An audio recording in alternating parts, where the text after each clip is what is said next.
Hello everyone, I'm Domingos. For those of you that are watching the video for the first time, I'm also known as DMA, and I appreciate when I'm called DMA.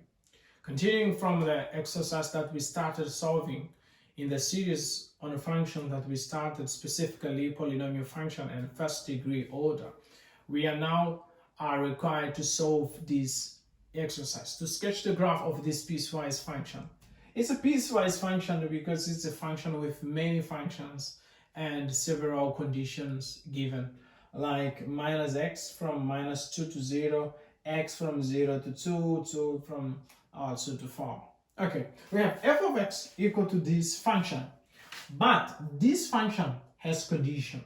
This is a piecewise function. Piecewise function because it's a function with many functions.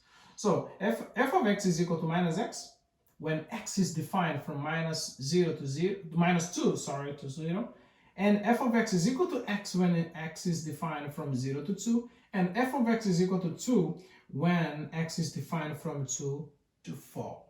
Okay, now we know how to sketch the graph of minus x, because from previous classes we discussed that when the coefficient of a is negative, that means passes in the even quadrant, which is 2 and 4, or in other words, second quadrant and the fourth quadrant. And since b is 0, let me write the short form of a first degree function. If we look here, my b is 0 because I don't have b, and a is negative, -1. In the second one, b is still 0, but a is positive. In the third one, b is 2 and my a is 0. That's why it's just a constant function.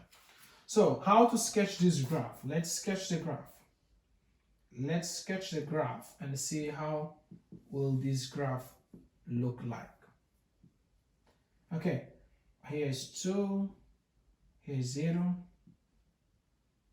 and here's -1, here's -2, here's 1, here's 2, here's 3, here's 4. Okay, here is 2. Yeah. Now, for the first graph, it is from the second quadrant to the fourth quadrant. But there is a condition. A condition says from -2 to 0 only for x. So that means this graph cannot go outside of this interval. So that means this part that is out of -1, it has to be eliminated because the condition says from -2 to 0. And here is also outside of 0. It has to stop in 0 because it's from -2 to 0. So I will have to eliminate also this part. So this part over here is the function f of x equal to -x from -2 to 0. In other words, this is the function, this is the graph of f of x equal to -x when x is defined from -2 to 0. That's this part over here. But for this part, f of x equal to x, and when x is defined from 0 to 2, that means this normally would be like that. The function f of x equal to x. But they say no, it's defined only from 0 to x. So that means only from 0 to x. My 2 is here for x. I will eliminate this part that is outside 2, and I will eliminate this part that is outside 0. So now I've sketched this part and this part over here. So what happens now if I have to sketch the third one? They say it's 2 from 2 to 4. Okay, let me just put like this to be beautiful. Okay, now f of x equal to 2 is a constant function, so that means passes through 2. So my graph is supposed to be like this, but this is if the x was defined from -infinity to infinity. X is only defined from 2 to 4, so that means my graph is supposed to be like this. So it must be aligned with 2. So, and sometimes the interval, how do they use the interval? They just use they put a bit of circle to say that minus 2 does not belong, 0 does not belong, 2 does not belong, and 4 does not belong.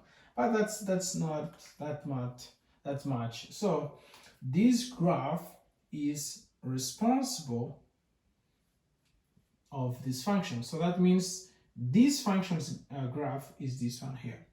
F of x equal to minus x when x is defined in this interval, and f of x equal to x when x is defined in this interval, and f of x equal to 2 when x is defined in this interval. But what happens if they say sketch the same graph that they give, the same graph here, sketch the same graph, but consider our period to be, let's say, equal to, for example, let's say equal to 6. Let's say the period equal to 6, and they say show at least 3 periods.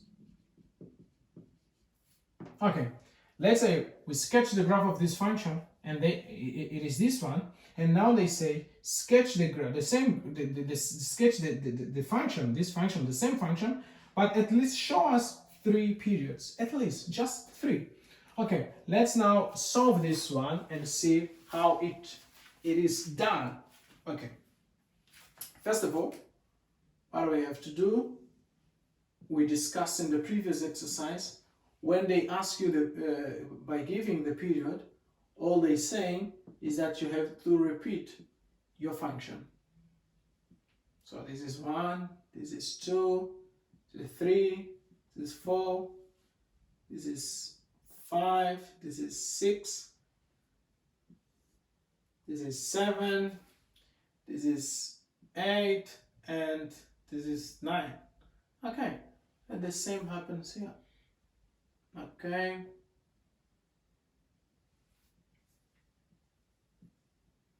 Okay, let's see if we can show at least 3 or 2. Maybe just 2 or 3. Let's just see. Okay, I'm gonna sketch the same graph because they say it's the same one. So here's minus 2.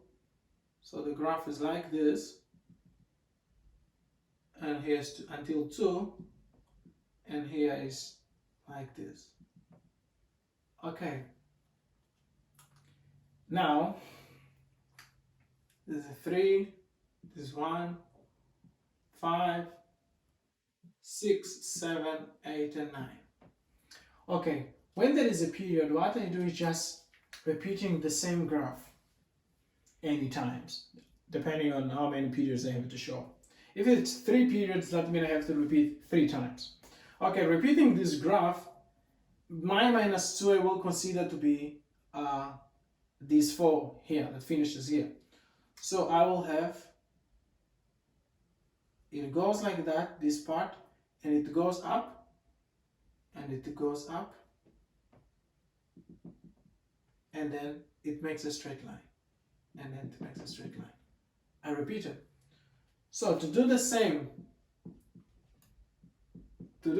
here, in the left side, I know that in the left side I can start with this part here. I can make a straight line. I can make this in, and then I can make the other part here. Here can be minus 7.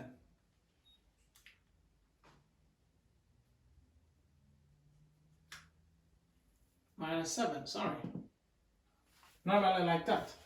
Okay, that's the graph of that function when the period is 6. How do I show the period? You just see where I started and where I finish in 4. So the period is going to be 4 where I finish, minus 2 where I started. So the period will be minus and minus plus 2, which is 6. Even if I do the same along the graph, the answer has to be the same.